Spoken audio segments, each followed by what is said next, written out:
Good morning. Lord, help me make this video in Jesus' name.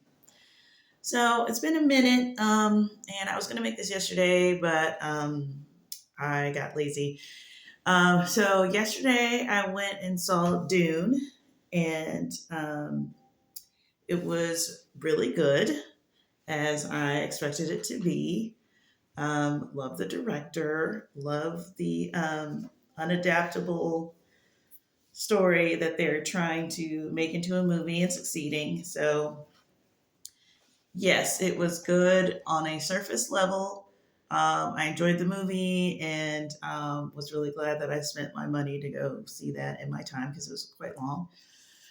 But I have to confess, I did not realize what this story was about. For as much as I've heard about Dune and adaptations and all of the difficulties trying to get this thing adapted, the science fiction of it, um, I feel like I even tried to uh, check out the book at some point or something, and then it's really hard to get through a lot of male written male written books in general, but specifically science fiction. It's just not. I If you want any reminders that you're not a man, go read some science fiction by a man. Go try to read James Bond. It's like, oh my gosh, it's like reading a car manual. Anyway, but I had no idea that the premise of the book was that the main character, who is like this messianic figure, is like a fake messianic figure, like known fake messianic figure, in the sense of um I mean, this isn't really a spoiler, so whatever. And so in the first Dune, you see that there's like this thing buzzing around him, being like this prophesied person who was going to, you know, free the desert people or whatever, right?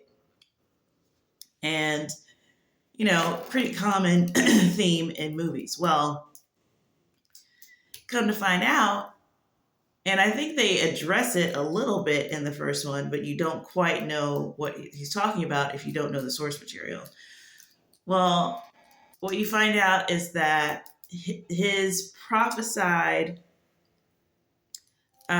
rule was a planted story that his mother's the people that his mother came from, who have they've got like a mix of I don't know, weird psychedelic superhuman type powers or whatever, having to do with drugs and I don't know, being able to command people to do things and all stuff, right? And they're called the Bene Gesserit.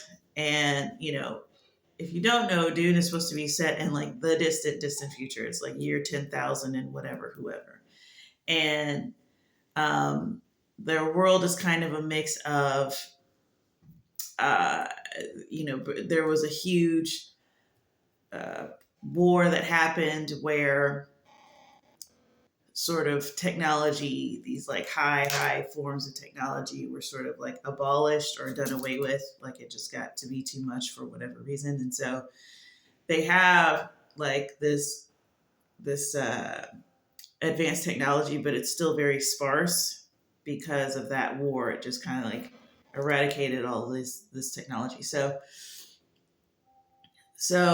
they're on an alien planet, alien planets, and so the Bene Gesserit or whatever are supposed to be thousands of years old, right? And they plant this Messiah story about one of their people or whatever. And the motivation for doing that was, because desert people, desert people, native peoples, they like Messiah stories, and it makes them compliant and easy to rule and control. And, you know, they didn't really say anything about, when one of our people comes and rules over them, they'll be happy about it. But that's kind of like the implied thing. Like they didn't really harp on that too much. Would have been like the most obvious reason to make a prophecy like that. It's because you plan on fulfilling that prophecy with one of your peeps. They just made it seem like, they just love Messiah prophecies and it gives them something to look forward to and it gives them hope, right? I had no idea that that was part of the story. That really was interesting to me that that would be popping up now of all times. So on the surface, I really enjoyed the movie. I thought it was more interesting than a lot of things that have been out in the last couple of years. But I couldn't help, my spiritual sense just found it coincidental. And I kind of see, with the the whole Satan's Guide to the Bible thing that recently came out, and just hearing more of the modern idea of what they are now trying to say, the new ideas they're trying to spout about the Bible, and what they are, because it does change, every couple of generations, or every generation. I think now everything's speeding up. Every couple of generations, they try a new angle, they get a new idea, and it kind of becomes the umbrella idea. Um, and I think we all understand that there's a direct pipeline from, the universities, all of the secular institutions. So the universities, the media, Hollywood.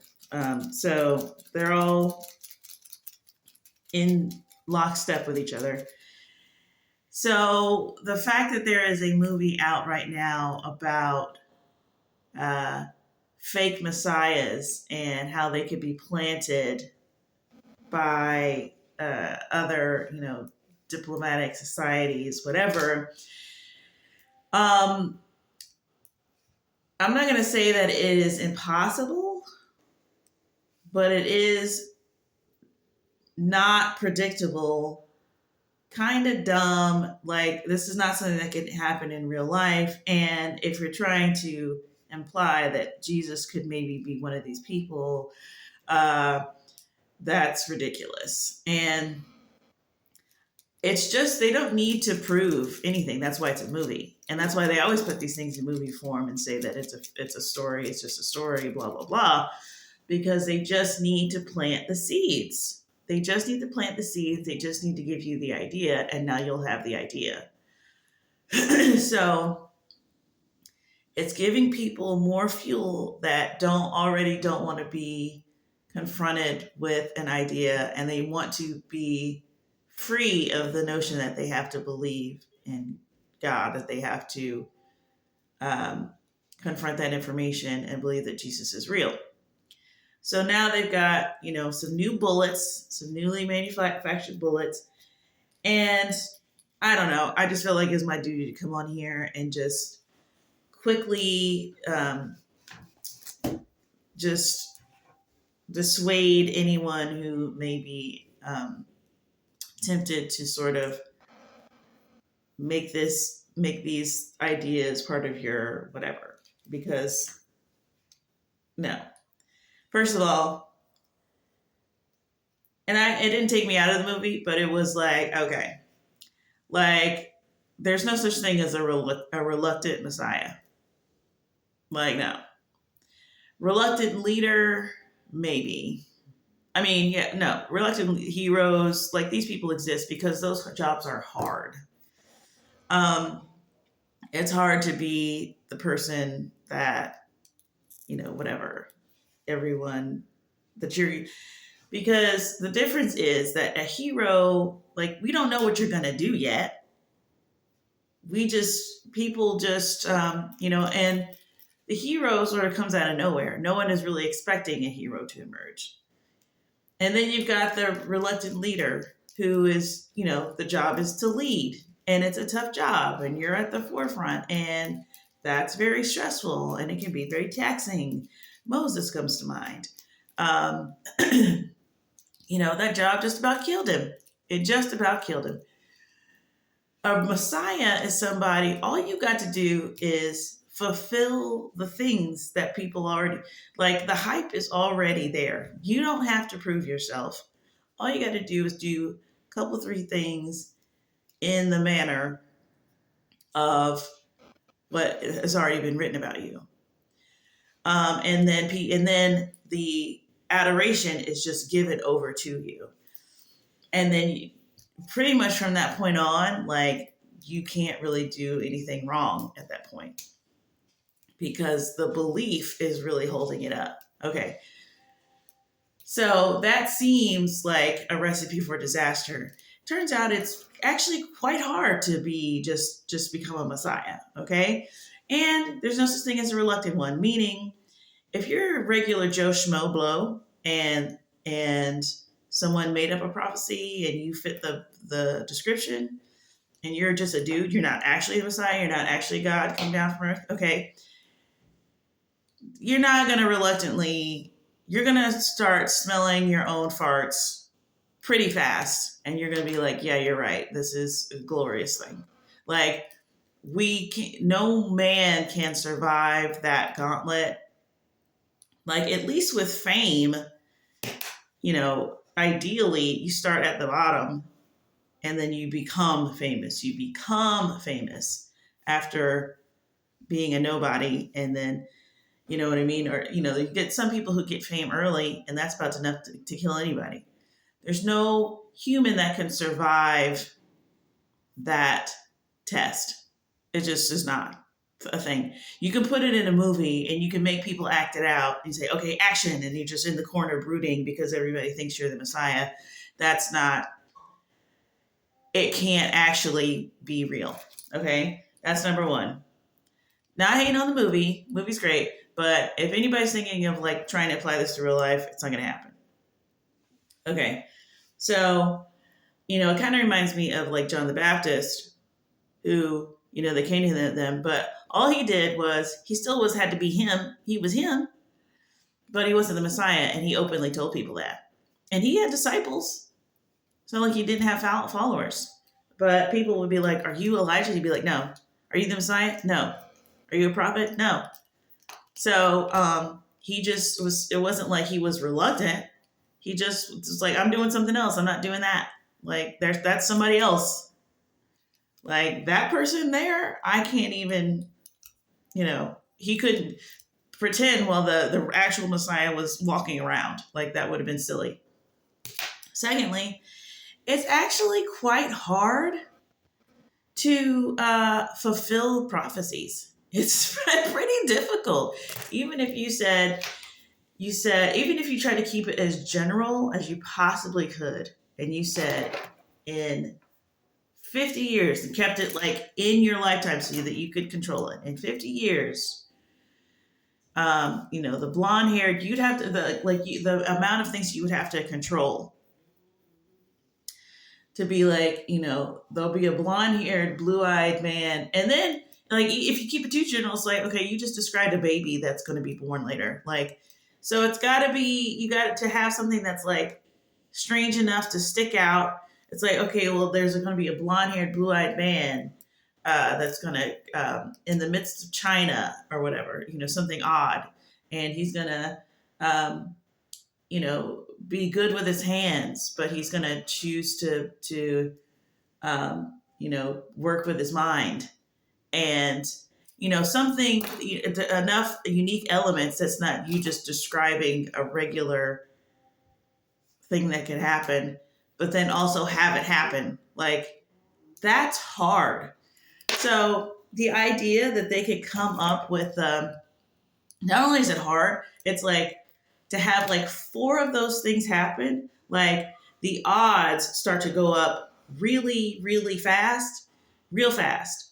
One, one in 100, then two, now it's getting tough. Three, four, fulfilling four things that you said.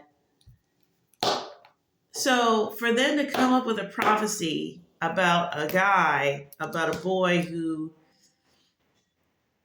and then the Bene Gesserit people are all women. Like the whole thing is women. So why would they prophesy about a man who's gonna be like, he's gonna go to the desert and he's gonna learn all of the, he's gonna learn all of the things like really fast. He's gonna learn the ways quickly, like he was born to it, and he's gonna beat people. He's gonna have this like, whatever. So it got a little bit strange in the sense of like, okay, I can sort of buy that you made it up or whatever, but they didn't really like play up the idea of like, okay, well they made it up, but they low key were like actually prophesying for realsies, and because that would have to be the answer. That would have to be the reason why he actually was able to fulfill all that. Like, what are the odds? And I guess maybe if it's thousands of years old, and then suddenly after 1,000 years, you find one random dude in the desert who can actually do those things. That is a lot. That's a crazy coincidence. Like, it doesn't really, like, when you write a story, you can make all of these like things that could never happen, and I get that, but it's like, don't get this twisted. Like, really understand what this person is writing, like, and how improbable it is for there to be a made up prophecy. Like, it's kind of like taking me out of the story a little bit, for it to the idea that somebody could make it up, never intending for the thing to ever come true, and then it actually does come true. Like, he fulfills like pretty much all of it. And at first you're watching and you're like, okay, you can see how they could misconstrue just regular things as part of the prophecy. It's like, if he's just walking around in the desert, it's like, yeah, see, it says that he's going to walk around and be, whatever. Like, it sort of showed like they were uh, over, they were giving a lot of his, like, every subtle movement, like, was an indication of the prophecy being fulfilled. Okay, but eventually he does get up there, and he can see things in the future, which isn't like related to any sort of mystical thing. It's part of his lineage. It just so happens to be part of like his whatever. But it's just like, okay, well, that's still astronomical. Like, what are the odds that did they write it like? Was anybody planning to kill his family and have him land in the desert and survive the killing? And like, what are the odds of that? So I think I would have liked it more if they were like sort of mystified by their own prophecy. Like, what did we just write? Like, but they never, it was like, we made it up. Like, he's just some guy out there, and the desert people are falling for this thing because, they're just reading into, it's like, okay, well, but no, but for reals though, like, that shouldn't be able to happen. You shouldn't be able to just prophesy something that specific and have it happen. Um, unless people have 1,000-year-old timelines.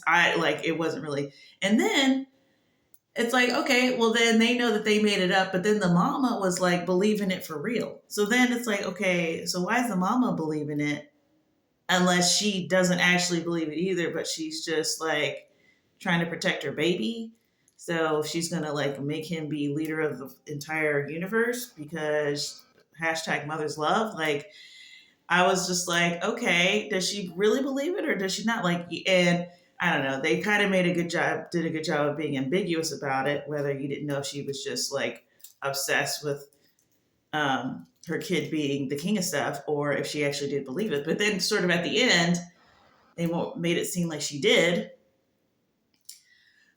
like truly believe in it, or maybe her brain got cracked and she believed. I don't know, but so, and that's not the fault of the movie. That's the source material, and I get that, but it's just really like kind of lazy and haphazard that you could sort of make those things, put those things together. It's like it's just really hard to fulfill prophecy, guys. It's real hard, not easy, not easy. And So yeah, the idea of that you could plant a Messiah, and then the idea like, oh well, it gives the people hope. The dummies in the desert, whatever. When we come and we take all their resources, they'll have something. They'll have a faith to look forward to. It's just like, yeah, no one's doing that. No one's doing that. Like, and of course, everything they're saying is like, I'm trying to apply it to Jesus, and it's like, that makes no sense because what the Romans made a Jesus plant? The Romans, because the faith that outlasted the empire, and they didn't they it got away with from them. Like that's what we're gonna say, and now people just are believing something that they planted. Like, oh, did you guys believe it? It's like, no, no. And then I also thought about like, because you could be like, okay, well, if you want to say like, yeah, faith doesn't last that long. A fake faith based in nothing doesn't last that long. Then you think of like, well, if Christianity is the real truth, and then all the other ones are not true, they're still around and they've been around for thousands of years, and it's like, okay, well, why is that? Well, that's because their faith really just requires them to still be themselves, do drugs sometimes do like crazy, weird rituals, stuff that's kind of that's still intriguing and enticing to the human flesh, and then can be passed down as religion and tradition, and kind of always be around because as long as the human flesh is in your body, you're gonna, yeah. Oh my gosh, we're gonna do sex magic at church. It's so holy. Yeah, that practice ain't going nowhere. It's gonna stay around forever. It might have to go underground. Why? Because the Christians are here, and the demons who are running your sex magic church don't want to get cast out into outer darkness, so they got to go underground. Like, there's actually an explanation. The Christianity is not, who is it benefiting? It ain't benefiting the Christians. When done totally appropriately, properly, and right, it does not benefit Christians at all. It is not fun to do. You have to do it because it's true and you love God. So, because they even talked about missionaries going into the desert, which I don't know, there was no trace of that. How would a missionary even survive that climate, not get killed? I mean, whatever. Maybe it was different 1,000 years ago or whenever they started planning this thing. That's also way more work than humans are willing to do. Again, if we're talking about distant future, maybe just distant future land, people are living longer. 1,000 years isn't that long, but for the most part, just for human ambition, uh, you know, it doesn't really, you can't really get longer than a lifetime and have people still care about it after, there's other stuff going on besides your super, super long game, super long game. The only people that have long games like this are Jesus, our God, and the devil. These are the only two people that can sustain a long game. We are just used until we die because we don't understand what's going on. So, so the idea that they would have this planted thing, um, and then the other part that was weird, and it's fine. It's just a mishmash of things. And if you're not, what they say, a critical thinker, you're going to get tripped up by some things like thinking that they are possible when they're not. And we can debate about that all day, but most people are not watching humans that closely to understand, or they're not being honest enough to realize that we are quite limited in what we can um, control and care about. There's this joke that I remember, like Louis C.K. I don't quite remember the premise, but the point was really profound, and I don't think he realized like what he stumbled on with it. But he said something like, if I could keep, all of children, I'm just going to use anything, all children from starving, if I just stopped drinking lemonade for a year. Like if I just stayed away from lemonade for a whole year and everybody would just not starve.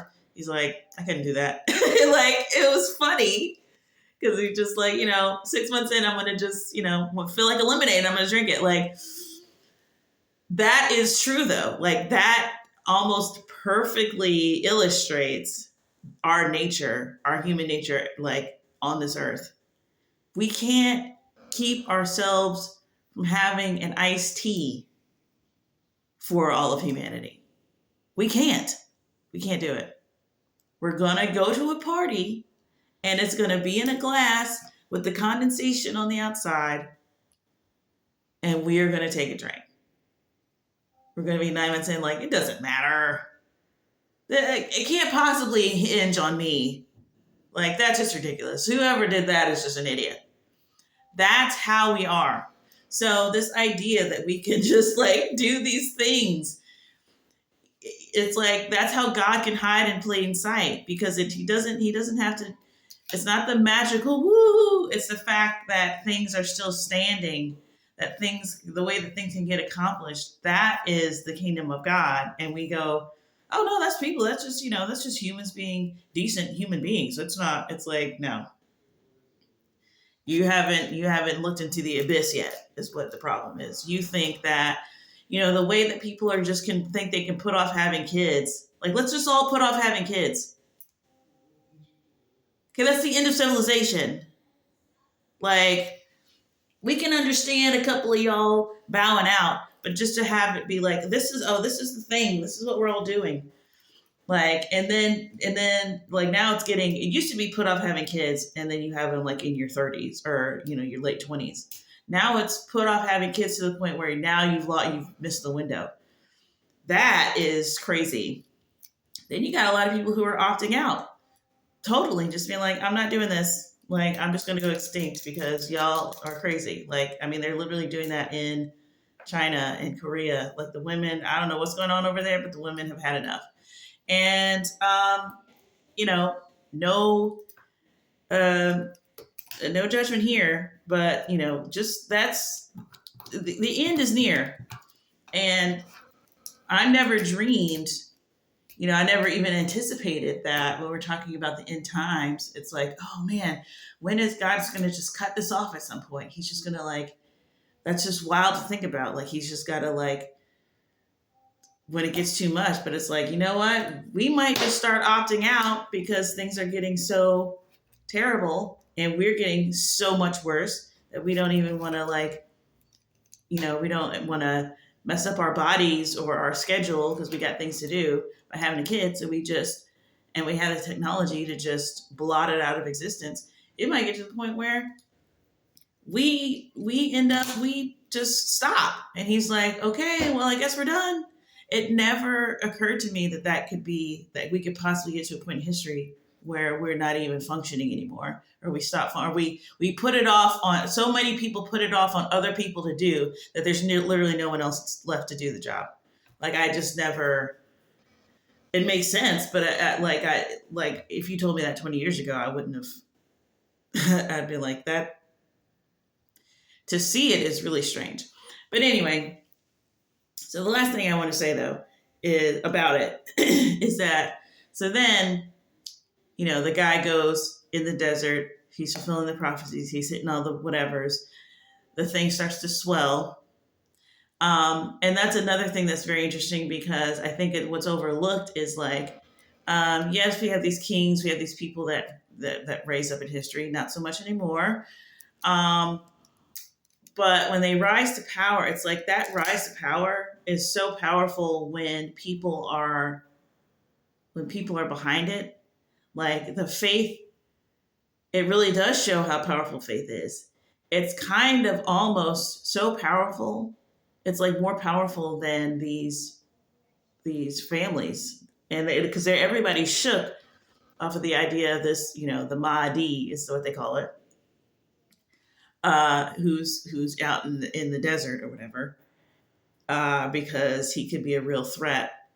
And yeah, because when you get people to believe and you get people behind you, like, and then you keep fulfilling that potential, that you keep solidifying that belief, dude, it really is like checkmate for anybody else. Like, for real. Like that faith is powerful, especially when you see it from the ground.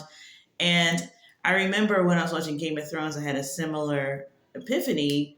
Shout out to this movie for giving us the Game of Thrones that we should have had. But when they made Robb Stark king, they just sort of made him king. They just were like, uh, his dad had died. It was sad. It was terrible. And the North had always been this removed sort of uh, place.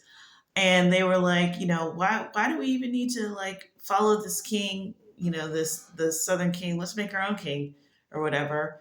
And he had won a couple of battles. And they just all was just like the king of the North, and they just started saying it, and that's what he was. Like, that's what he was, because that's what they said. Like, that's all that it took, is everyone agreeing. And it was so fundamental, and like, so like, you could tell, like, when you sit and think about it, you're like, yeah, that's what we're supposed to be doing. Like, we're so controlled by corporations, and like we've relinquished all of that. But when you see, like, okay, yeah, so the power of just agreement is so like, uh, part of the original, that's so part of the original package, and the original plan. It just, you can tell that that's got like, you're like, yeah, no, pretty much no one could really come against that. So it's like you see these old passages in the Old Testament where they're just naming the city, they're naming the well, and that's the name of it to this day. It's like, yeah, I can totally see why that is, because it remains like the most powerful thing of just having everybody uh, agree to something. Is like, that's what it is. And now we have to be, marketing is so taken over that, that whole Freudian, um, I forget the name of that documentary about um, marketing and how it changed and all that stuff. But like, using our desires, using our subconscious to get us to believe what we want and need and all that stuff, that has so taken over so much of the way that we make our decisions. Like, it just, we can't even imagine things being like that anymore. But anyways, so so he starts rising to power, and it cuts to the people who are the great houses, the one that's in power, which I forget the name of it, but the one who, the emperor is, the guy, the king of the planets or whatever. And so they cut to that scene, and they're sitting around talking about what to do about it. And they're like, well, we can't just go in with force, because faith is stronger. Fighting faith makes it go stronger. And I just was like, that's funny that, and they sort of said it very matter of factly, like they're just so smart and they're so calculating and they understand how to, um, you know, maneuver and do all of these they're just political magicians or whatever. And they're like, no, fighting faith is only going to, make it grow, become even more fervent or whatever. And it's like, I wonder where you learned that lesson. I wonder what caused y'all to learn that lesson. Like they just acted like it was just, a known tactic, art of war, blah, blah, blah. And only smart people know about it. No, what happened was y'all ran headlong into that. Y'all ran headlong into that. You didn't know it. You didn't know it because when was there really an opportunity for that to happen? Because it was worship your own gods wherever they are. Everything was pagan. Everything was multi, whatever, theistic or whatever. So, what no holy wars before the Christians. I mean, I'm sure there was conflicts, but you got to really just watch these historians because these people, like that video that I was saying about, how they could, if they were forensics, they would never, your murder would never get solved. Like they don't know, they don't be drawing conclusions like a normal person. So, uh, but I mean, just think about it.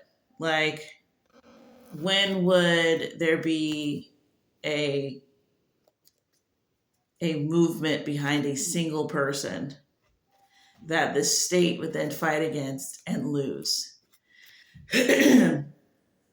Like Muhammad didn't have him learning that lesson because here's the other thing. Just like how can the other religions uh, be written off as not real if they because they've also lasted thousands of years or whatever. Okay, well, Islam is a conquering religion, and it's much more similar to what this movie is about. Like um, the Muhammad is more attributed to this character, or more inspired by this character, or the character is inspired by Muhammad more than Christ.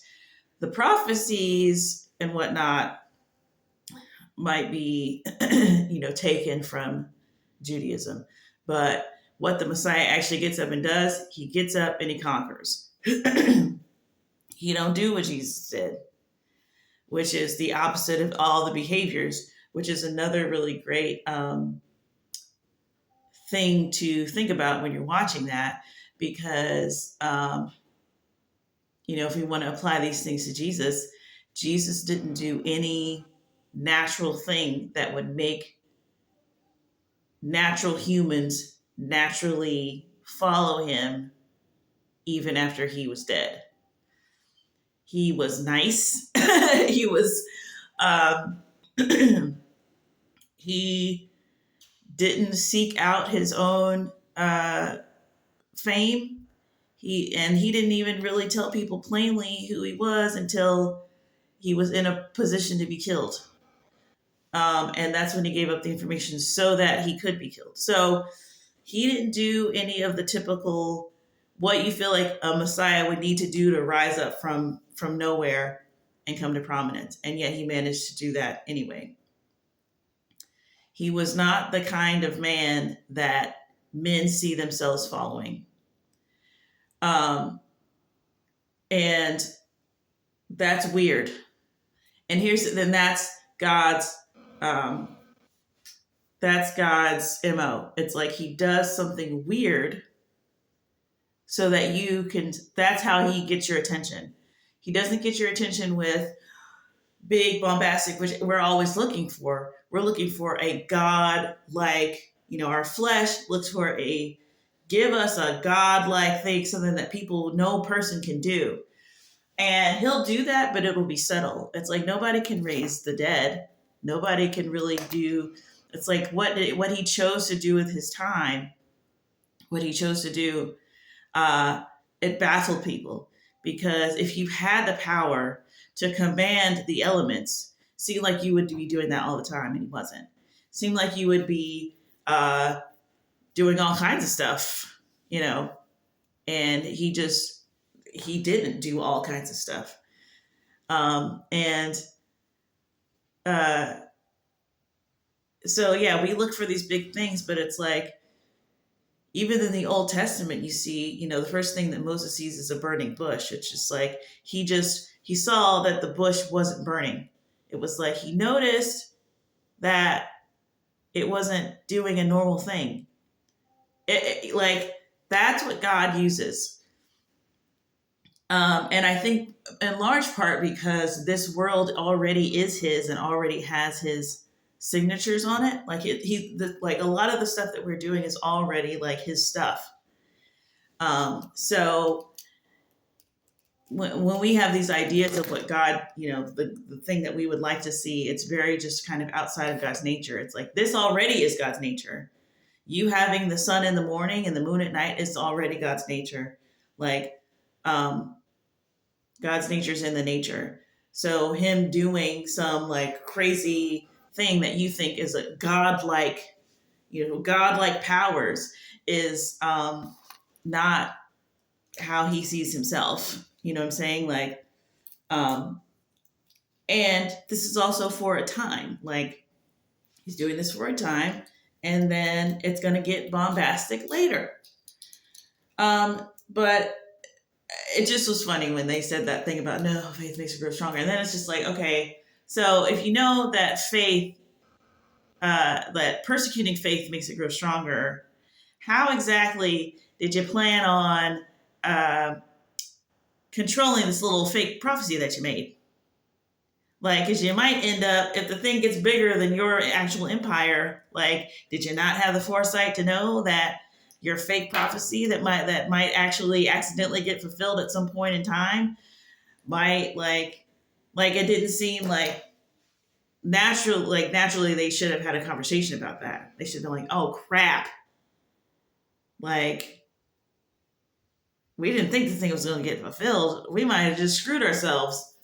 But they never had it was never like that. It was very like, because the person who wrote it doesn't understand faith people. He don't understand actual people with faith, and he doesn't understand, he's not putting himself in the situation of this actually happening.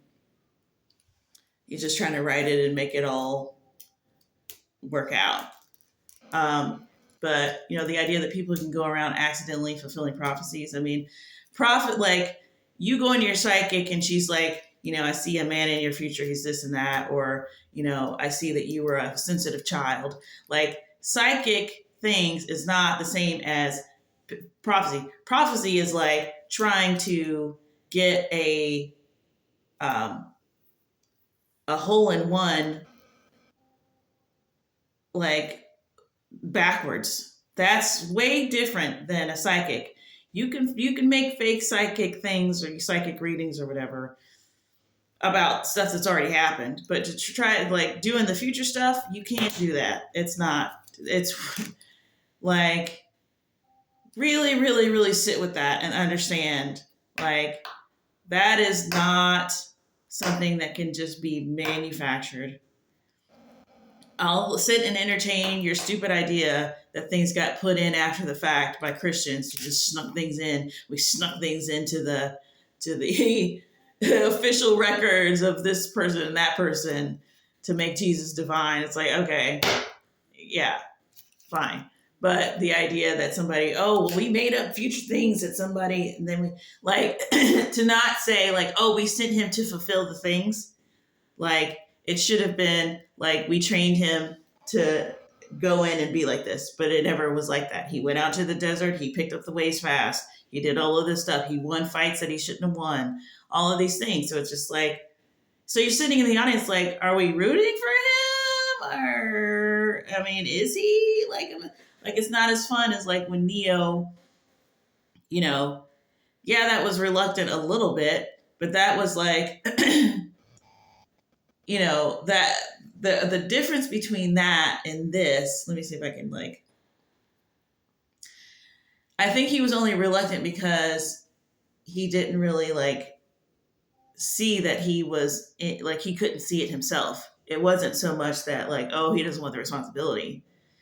Like he just in his own self, he was like, I am a nobody. Oh my gosh, don't be doing extra stuff for me. Like it was a different thing. It wasn't like if he was starting to do the things, it's like he made the jump. He was supposed to be able to jump and not miss or whatever, or be able to do it like immediately. And he fell flat on his face and he was in pain. So it's not like he did the stuff. So anyway, blah, blah, blah. Here's what I also want to tell you about, and I'm going to put the links in the description. So I'm just like, it's kind of weird that I came across this in the same day, but I had this thing in my watch later uh, videos, and it was writings of Caiaphas, the high priest, and in the same on the same account there was another one of like a letter by Pontius Pilate. And when I saw that, my first thought was like, that could be interesting.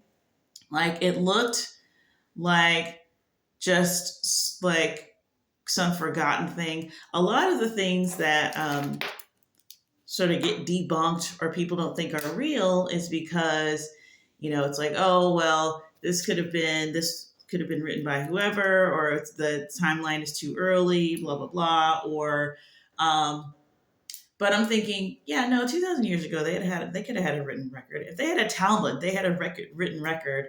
And I can see that somebody would maybe want to CYA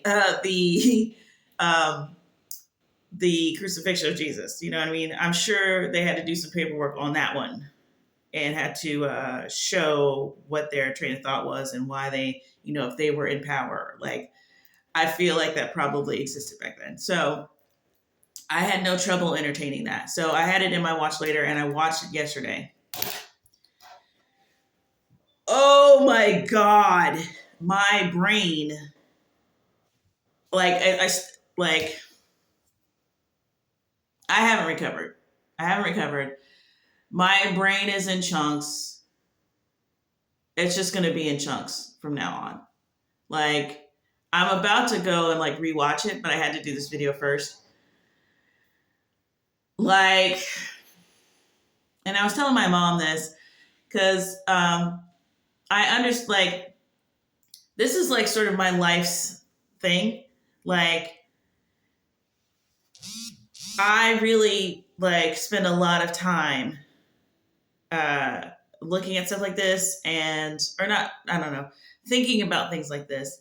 And here's like the best that I can describe it. Okay, so I'm going to give you the links. You're probably going to say, well, this isn't real. And the reason why you're going to say that this isn't real is because it's open and shut. It's open and shut. Like Jesus happened and it's real. And also it's just going to be like, it's like, what do you call it? What's that thing from Minority Report? Like an orgy of evidence. But it's not even really that. It's just evidence. It makes sense that if Jesus existed and did the things that are in the Gospels, that a lot of people would have some things to say about it, and they would be very enthusiastic about what they had to say about it. And so you've got somebody but it's really great to have a record of somebody who did not agree with him. Mind blowing. But here's what I was thinking about like earlier today, and I was like, this is what it is. This is going to be, I don't know. I think I can explain it. Okay, so I have journals. I have journals from when I'm like in 8th grade or whatever. Like here, I can pick up one right now. So this is my journal from when I was like 13 years old or whatever, or 14 years old. Okay. Okay, so let me see if I can find something that isn't just completely insane. Okay, so this is March 6, 1997. Dear Diary, today feels like Friday. I don't know why. Arsenio Hall's new show came on yesterday. It was pretty cheesy, but I'll watch it because he's my brother. I'll watch my brothers and sisters no matter what, except Homeboys in Outer Space. That show is just too sorry. Okay. 1,000 years goes by, right? There was a person that existed named, we know that there's a person that existed named Arsenio Hall. We couldn't find anything about Homeboys in Outer Space. However, we don't know if that show actually exists. Yeah, no, they scrubbed it. I'm sure like in 1,000 years, no one's going to remember there was ever a show called Homeboys in Outer Space. I barely remember that there was a show called Homeboys in Outer Space until I just picked this up and I was like, oh my God, there was one. Dude, there's a show called Homeboys in Outer Space, okay? And I'm like, somebody go, like, maybe YouTube, maybe somebody has like got the freaking theme song or whatever. So anyway, so that is a journal entry from me, okay? So art imitates life. Okay, so for me to write that, all I had to do was be in 8th grade and had this be from 1997.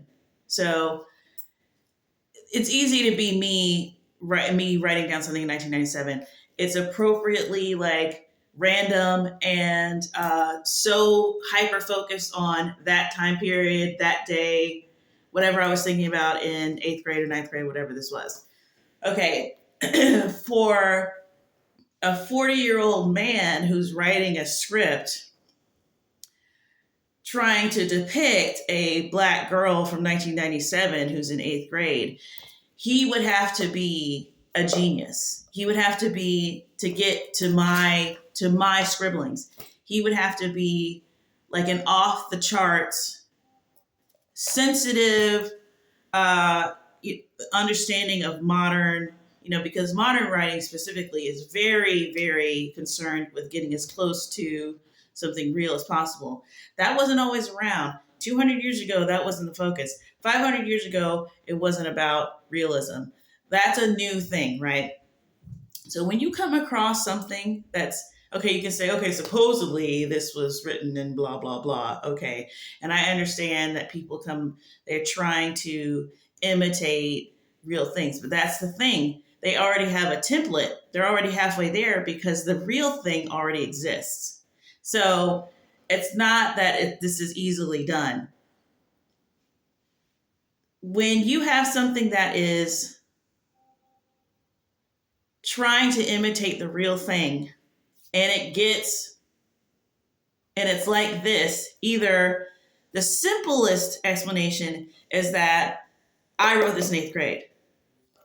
To say, oh, some 40-year-old dude went back and you say it all dismissively, like, oh, somebody just like copied it and put it in the style of an 8th grade black girl from 1997. Like, that's way, way, way, way, way, way harder.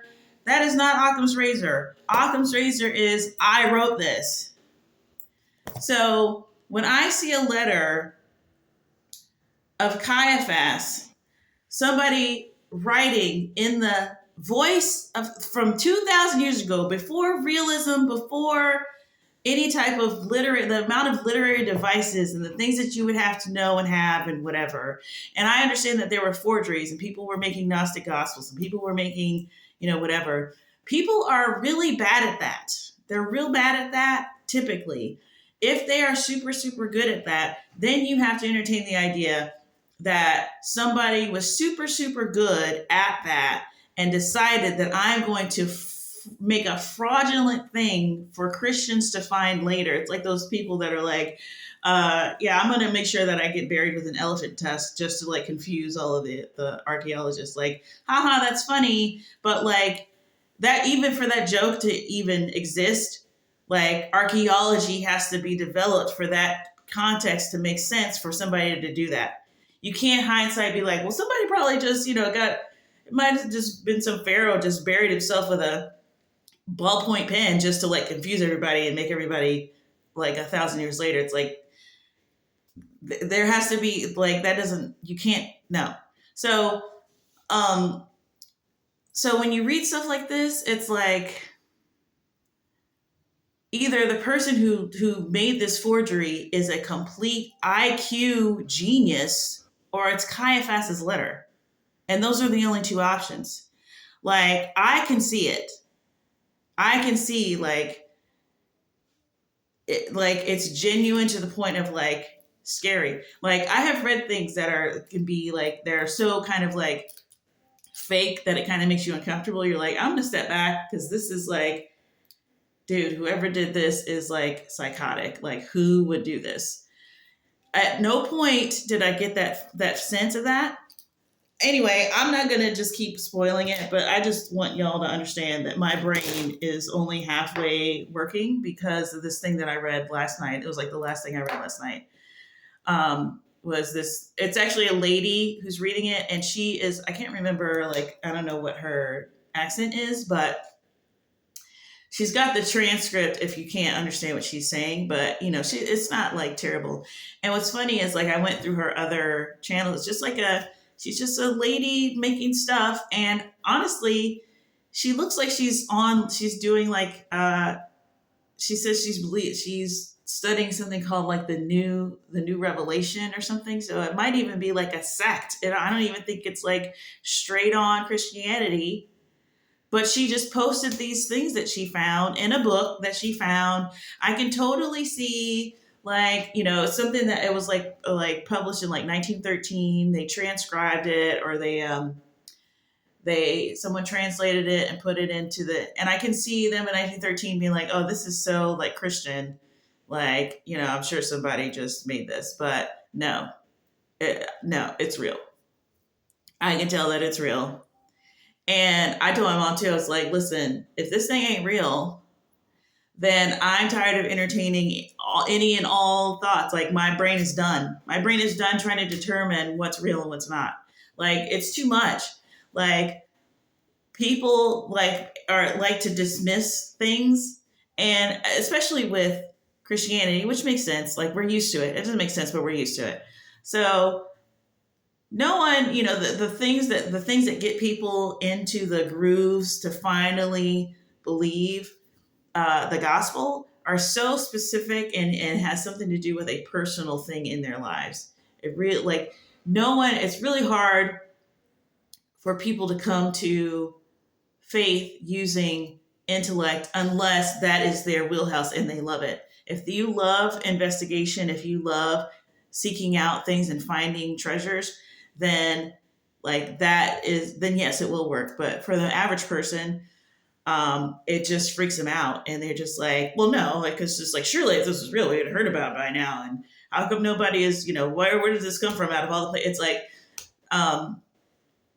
yeah, so there's a lot of people. It doesn't surprise me. There's a lot of people throwing away valuable things. They do it all the time. They do it in the natural all the time. Like somebody pick up a Picasso at the garage sale or whatever. It's like, yeah, why would he be throwing away a Picasso? Why is it got Picasso's, like, so he just wrote Picasso on the back? Like, yeah, no. It's like, well, probably 50 people did the same thing you did. That's probably how that Picasso got survived.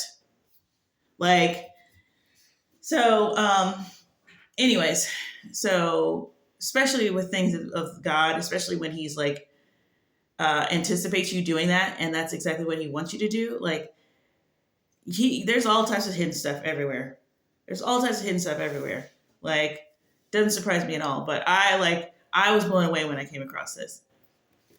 And even in the event that I have to let go of the idea that this is real, the details in it, that just to get like any sort of crumb of any type of sense of what it could have been back then is so valuable, because it's just so hard to think. It's hard just to even think about like, oh, well, they couldn't travel at night because they didn't have flashlights, they didn't have streetlights, they didn't have anything. They had to just stop because it was pitch dark. Like these type of things that it takes so long for you to like get any sort of understanding about, like any context when you're reading it. Like it's just so valuable. So it was like an orgy of evidence for me. It was like the amount of details in it like overwhelmed me. I was overwhelmed. I did not expect to come across that like last night. I cannot stop thinking about it, and I'm going to go listen to it right now. Hopefully I don't forget to upload it and put it on here, But yeah, I'm going to be hyper focused on it. So that's going to be like the last thing that I do. But anyway, trying to get this under an hour, did not achieve that. But y'all have a blessed day, and I will talk to you later.